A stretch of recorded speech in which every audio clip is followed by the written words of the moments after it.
Welcome to Johansen Family Vlog. I'm Steve. Today I'm working on the electrical.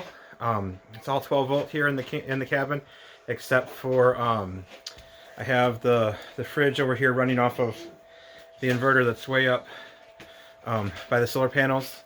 I have the underground line that you would have seen in one of the videos running down here, and we use that to also run. We're trying to run the TV on that, stuff like that. Is the refrigerator still running?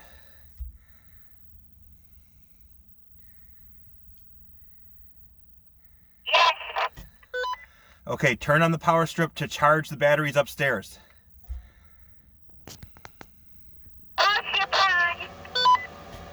That was the power strip on?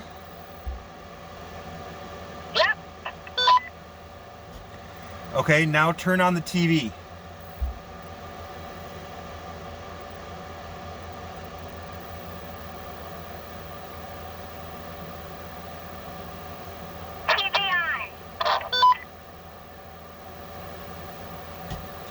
Okay, now plug in the Nintendo and turn it on and make sure it shows up on the TV.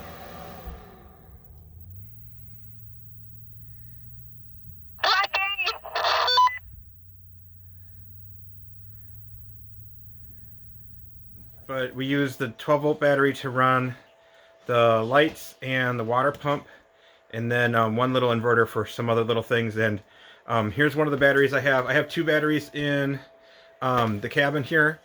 Two 12 volt batteries actually down here.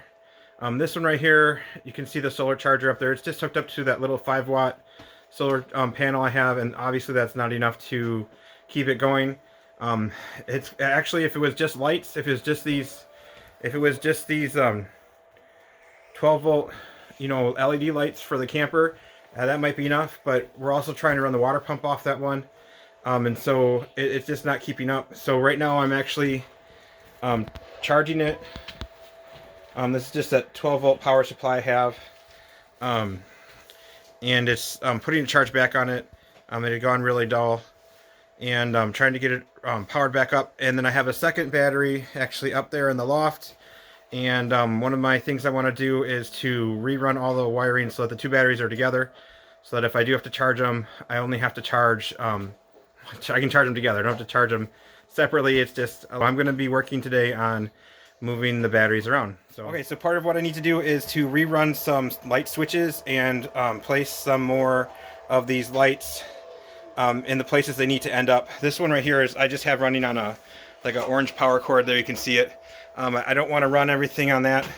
Not quite protective enough for me from like mice and stuff if they want to chew on it. Hopefully we don't have mice at all. But so what I'm doing is I'm using this underground, it's actually AC cord, but because it's such low voltage for the, or low, not voltage, but low amps for the lights, it works really fine. And then I'm using just regular AC light switches for the DC power as well, just because it's just such slow amperage, at 12 volts, that it doesn't need the stranded of an extension cord, or like what you normally see in an automobile, like for that kind of 12 volt system. This will work just fine. And so I'm going to rerun this so that we've been using all these switches up here, just because that's where initially I put stuff to get it close to the battery, so we could just have lights in here to start with. So that was the first battery I put in here, and that was the water pump, and then two light switches over here, and we just always have to walk in here and turn them on and off. But that's not going to be permanent at all now, so I'm going to try and get this light switch over here for the... Okay, so I've been going at it for a little while. I've got all the wires off of here. I wired up two lights in here in the kitchen, and their switch is now here. Oops, that's not right. I guess I gotta fix that. That one went off, but not the other. I gotta fix that. Okay, and then I've got the water pump wired over here now, so I can turn the water pump on and off. And I rewired the boys' room and the bathroom to the other battery, so that now I can take that battery tomorrow and put it upstairs. But almost all the electrical in our cabin is DC. There's one AC circuit coming down from up by the powerhouse, and that's buried underground, and it comes in at the corner of the cabin and goes directly to one outlet that's boxed and is actually an outdoor outlet, so that it doesn't actually get, there's no chance of it getting wet and corroded in there. Every light in our cabin is 12 volt DC, and they're all LED lights, so they use very little energy, but they're also not incredibly bright, and there's not as many of them as you might expect to have in a regular house or a cabin with AC circuits or alternating current from what you'd get from a grid or from a generator if you turned it on. We like to run our generator as little as possible, and I'll explain some of the issues we're having with energy here as I go through the video today. Well, you know what? First, I'm going to show I'll show the exterior lights we have put in now. So I'll turn the camera around, and I'm out here on the porch, and we have a light here in the porch and a light on the patio, and I'll show you those in the daylight, and then maybe later I'll get a video in the evening when it's dark out, and you can see how bright they actually get, and I'll put that in here then too. So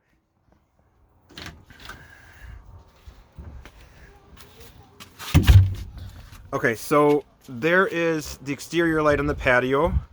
And let me back up just a little bit to get a bigger view here to start with, broader view. Okay, so there is our exterior. We just have the 2-inch pink foam board on the cabin still. I'm probably going to wait until spring to put the metal on. We're going to do a metal roof, just tin roof, all the way up and down the sides, and then maybe board and batten on the vertical walls here. But there'll be metal on the roof. So this area at nighttime is completely dark. We don't come out here without flashlights. There's basically no light out here. Can't see anything. Sometimes if we want to try and grill at night, it's really difficult. But this is our one light, and inside there is that same little light that you saw. There it is, that you saw on the inside. This one I put inside the casing to keep it a little more protected. It does dim it just a little bit when you put it inside those casings. But that's typically what you'd see in your camper, and so that's what I have here on the outside. All right, so outside at night,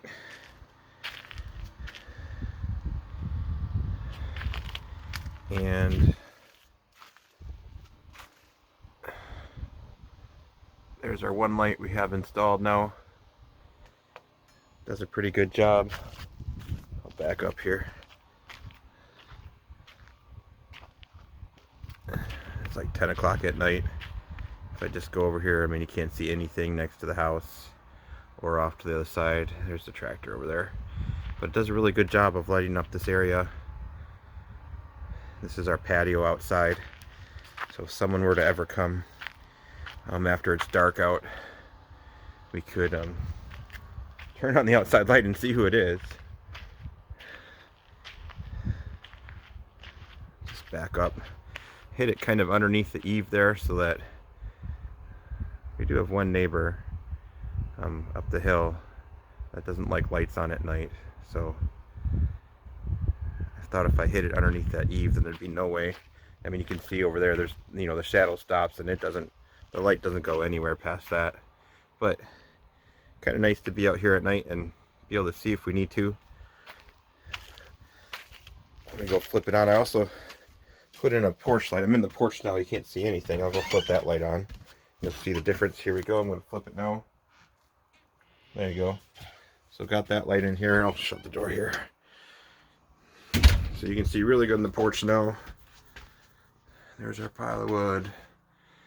I got a light up there. Just another, same as inside. So you can see really good in the porch. Here's the switches right here. And there's an interior light now too. So here's that's the porch light, and then you can't quite see at the same time, but that's the outside light. And then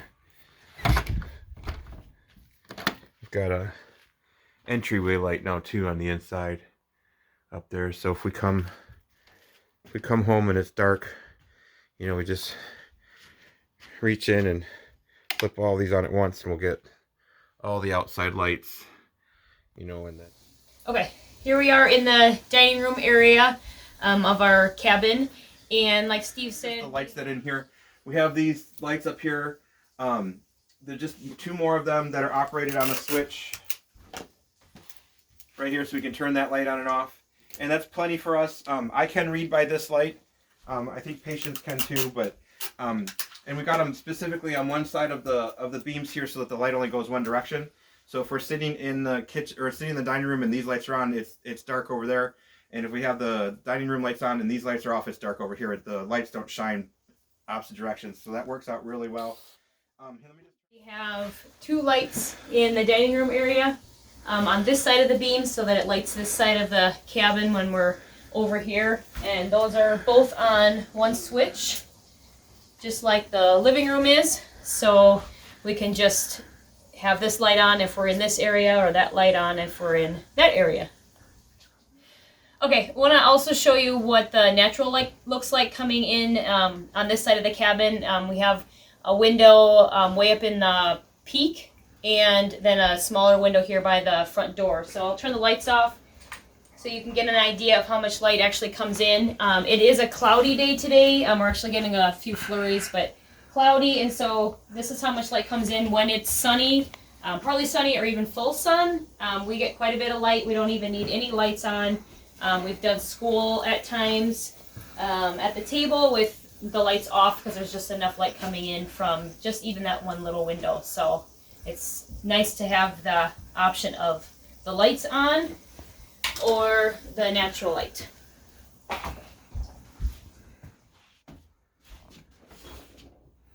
Okay, so as you can see, there's lots of light coming in this window up here.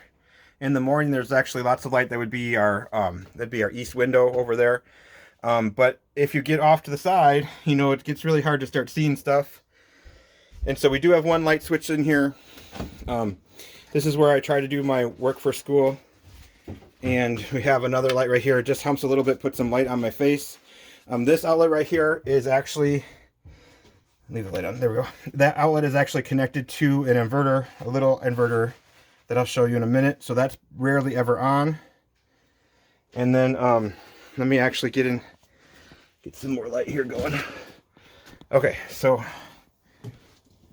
this is kind of a mess right now, but we'll talk about it because it's part of the electrical system. So besides the 6 batteries that I have up at the powerhouse to store the energy from the solar panels, I have these 2 batteries down here. I don't like that I have these in the cabin. I want to get them out of the cabin. We're waiting right now to get money in our budget to replace them with lithium batteries.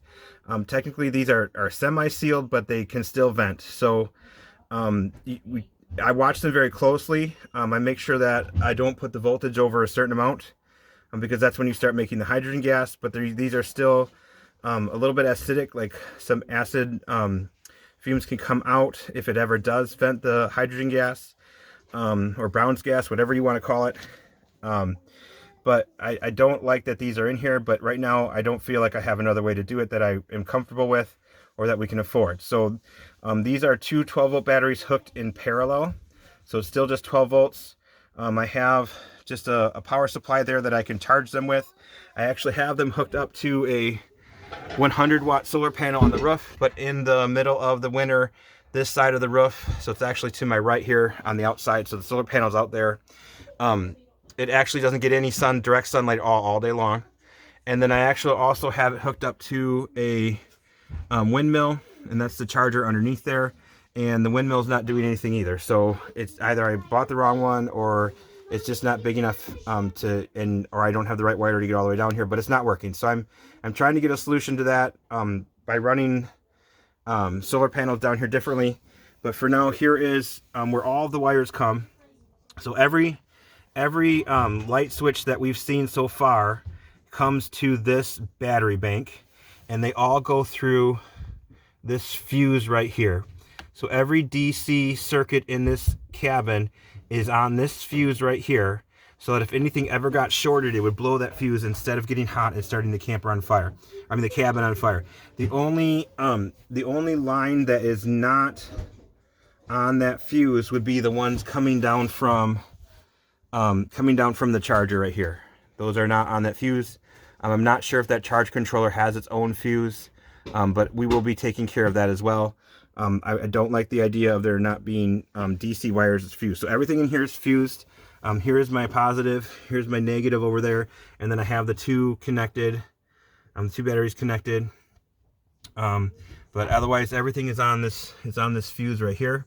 So that's all safe on the hot side there. And then here is the one inverter that is also wired to this battery, that if we flip it on, right now it's off, it'll charge that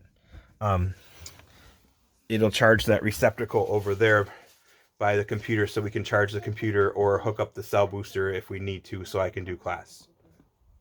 All right, so this is the bathroom. I've got the light on right now, plus I've got an extra light just because our bathroom's pretty dark. There's only one little light in here, so you can see me for now. This is the switch right here. Using this, it's underground wire technically is what it is. We had first bought it to use for the to run the outdoor pump, and so it's safe for outside. And it was just really easy to install here. And then it comes to that light up there, and that is our bathroom light. It's another one of those camper lights right there, and it's just quick and easy to light right now. I guess so the thing I would remind is that, you know, we didn't plan on using this shed as a cabin, and so as we moved into it and needed things, everything in here is functional. I think Patience said it during our couch time. We know it's not pretty. It's very rustic was the word I think she used at the time. It's okay. It's just for us to live in temporarily while we have the opportunity to build our real house, you know, and hopefully we'll get to start that in the spring, at least getting to the area on our property where we want that to be and start building the foundation for that. And it could take a while, and I mean, it's possible I could have to go back to work in person. Actually, it's probably more than likely, and that might slow it down a little bit. And at that point, you know, we'll just have to see what happens. You know, hopefully we can stay here, but we realized that with me working remotely, that this was an opportunity for us to stay here, and so we quickly put all this together and we made it functional, and that's where it's at. So this is the amount of light that we feel we need for, you know, living every day and being comfortable in the cabin. Obviously it's not enough light to create quality videos, so we'll add, you know, some lights here and there as we can to help the camera focus and help everybody see what we're doing a little bit better. But this is what it is, and so hopefully we'll still enjoy the videos regardless of the light. Here. Okay, so that is the electrical system in our cabin. Very little AC. Being off-grid, we purposely did it that way. We've been doing a lot of DC stuff with our camper for a number of years and become very comfortable with it. It affords us the ability to use a lot of DC lights, LED light switch or light bulbs, which use very little energy on the fuse. So that's what we have in the cabin. Again, this is very, very on a budget. Very, very cheap. The switches were very, very cheap. You know, they are normal AC light switches, but they work just fine for this. And it works well for us. The one issue that we do have is that these batteries right here that we were talking about, they do tend to run dead a lot. And so I guess the other thing that we didn't show that is on those batteries is the water pump to the creek. It is a 12-volt water pump, just like you'd have in an RV, to get your water pump and keep your water inside if you were dry camping or just camping off of your water tank. It sucks the water up from the creek and fills a water tank. And so, okay, so we just got back from our Christmas vacation, and the cabin had obviously cooled off while we were gone. When we got back, it was 26 degrees in here, and it had been down below zero while we were gone for at least a night or two. And so we're a little bit worried about the water systems, but we got it up to about 60 in here before we turned the water on, and we just let the water pump run. It took about 25 minutes to fill the water tank up. So we're feeling pretty good about our water systems, because we have made it through more than one day of sub-zero temperatures, and that makes me feel really good. So, well, there's that. The water tank, and so every time we, you know, use any water out of there, it runs to repressurize that tank. And I don't think it uses a terrible amount, but we do have a little bit of trouble keeping these batteries charged. And so that's why I'm trying to work on another system to get more voltage to these batteries. And then as soon as I know I have that, I'm going to focus on getting these batteries out of here and getting some, I think I'm looking at some LiFePO or lithium iron phosphate batteries to go in here. And and I think that would work out best. And then we have the systems all taken care of. Hopefully this helps explain to everybody where we're at with the electrical right now and what the system is. It's really not an AC system at all like you'd think of in a normal house. We're not on grid here. And we don't intend on going on grid here. It's one of our goals to stay off grid. But that is what we have, and thanks for watching.